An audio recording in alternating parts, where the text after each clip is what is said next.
Bees that are just moving up and down and not really doing anything. They're just rocking back and forth. You see them? Yeah. Just kind of going up and down and up and down, not doing too much. That's called washboarding. And it's really funny because you get enough of them doing it, it looks like they're line dancing. And there aren't too many good explanations for what that's about. Some believe it's a cleansing behavior. I've noticed it whenever you start seeing a fall off in the flow. But I can't help but wonder if like they're just burning off energy. But right here, that's kind of classic washboarding over here, where they're just rocking back and forth and not really doing anything productive.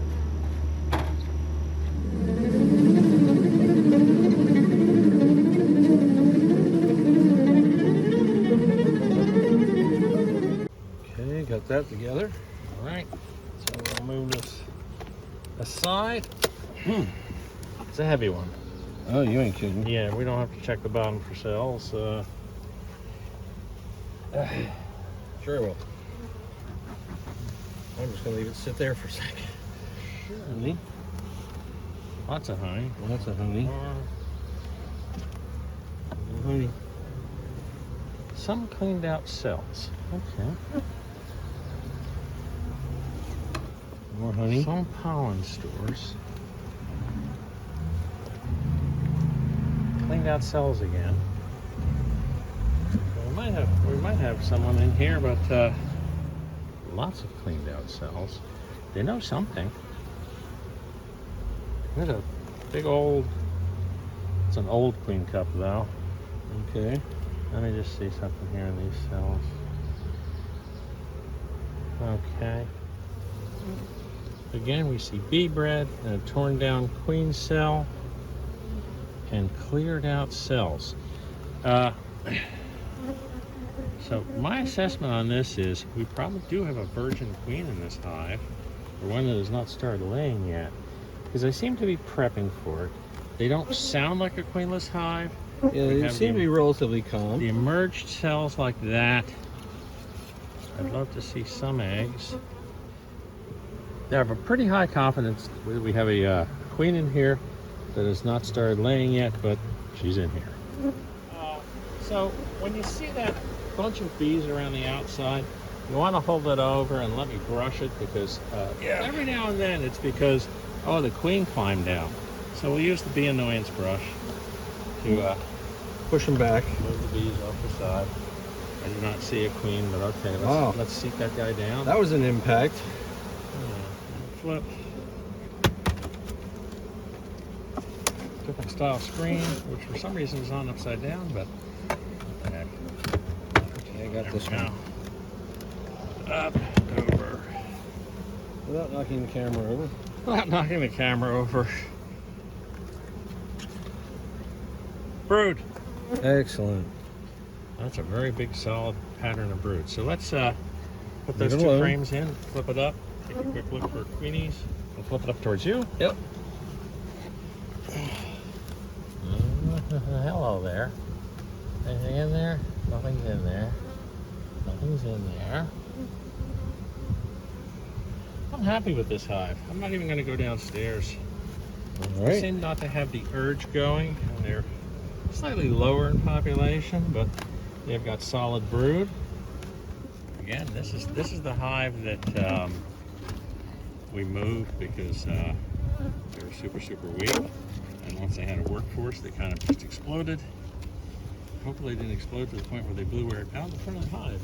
I was trying to rotate it so that it would come loose. All right, I think it came loose. It is loose. Okay. Now we're gonna take this guy and put him up on top here, diagonal. And I'm gonna go right for broke and flip this one. All right. And look at the bottom. Since it's already loose. Oh, that's good. And what I see is plenty of queen cups. Girls, you gotta stop building queen cups. Well, they'll always build queen cups. I'm not seeing anything laid in them. That tells me these girls don't have much of an urge to swarm. So again, I'm not going to go downstairs, but we'll flip that guy back down and we'll look at a couple of frames just to check brood. I'm a bit of a minimalist when it comes to inspections, unless I see something that alerts me. Yeah, if it's unusual, I can understand. When you're inspecting a hive, the deeper you inspect, the more chance you'll like accidentally off the queen. So if you're fairly confident that the hive is in good shape, you're seeing, you know, all the nice things like brood and eggs and not an abundance of queen cups and what have you. And I'm kind of into the idea of letting it be. Brood, lots of cleaned out cells. I want to see some younger bees. Brood, that's a nice cell. Yes. This one too. Yeah. So both sides are really good. We'll go one more. Take this gloves are getting sticky on.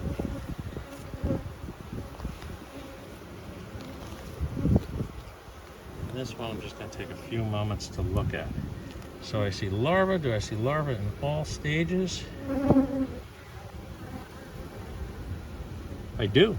Okay. So we're good on this hive. Our poor little weak hive. There's no longer a weak hive. No longer a weak hive. They made a very, very nice comeback. All they needed was a sufficient workforce to get the queen rolling. And once she was rolling, she didn't stop rolling. And that's one, as I say, a lot of beekeepers would have seen that #1 hive and said, you need to requeen it, you got a bad queen. No, just she just didn't have what she needed. She just didn't have what she needed to get the brood covered. So again, I'm trying to catch up with some of the video footage we shot before Digger went into the hospital. Our heat wave continues, so it's time to water the bees. It's always important to have some type of source. In this case, it's a large pan with rocks in it, with water in it, so that they have a place to go to get hydrated. Otherwise, they'll end up in your neighbor's pool. So I'm going to give them a little bit more water here so they can take that water back to the hives.